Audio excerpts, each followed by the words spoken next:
Lembrando, a nossa última audiência pública aqui no Congresso a gente fez em 2017, ou seja, de lá para cá pouca coisa mudou, mas a gente parte do princípio que houve uma mudança de governo, de projetos, enfim, de toda uma cadeia, e eu acho importante que a gente possa sair dessa discussão aqui com projetos claros e objetivos para que a gente possa fomentar leis, políticas públicas que realmente possam fazer a diferença na vida desse pequeno produtor.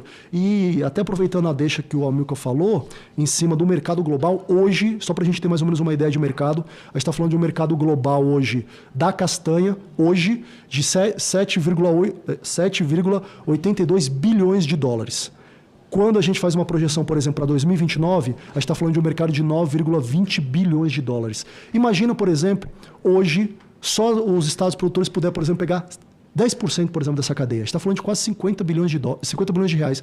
Então é muito dinheiro. A gente não pode. Muitas vezes eu vejo, por exemplo, eu vou fazer um adendo, por exemplo, a falas ou propaganda política assim, estamos trazendo X empresa, novos 1.000 funcionários, novos 2.000 funcionários, novos 3.000 funcionários.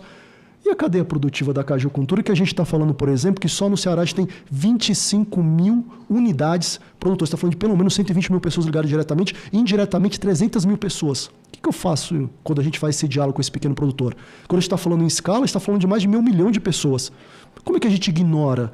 E aí, dentro disso, eu acho extremamente importante que o governo federal e todas as articulações entendam que a gente está numa briga injusta. Porque, assim, hoje, os países, por exemplo, da África, eles recebem aporte da União Europeia, eles recebem aporte, por exemplo, de instituições internacionais, como, por exemplo, da própria Melinda Gates, da Fundação Melinda Gates e tudo mais, e a gente está falando de centenas de milhões de dólares. É muito dinheiro.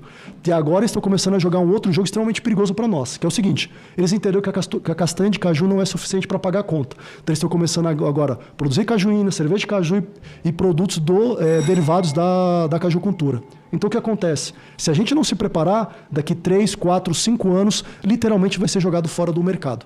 E nós que somos enfim, pioneiros em toda essa cadeia, em todo esse desenvolvimento, a gente não pode permitir isso. E aí eu vou usar até algumas, digamos, palavras relativamente fortes e adjetivar isso. É um crime a gente abandonar os produtores de caju.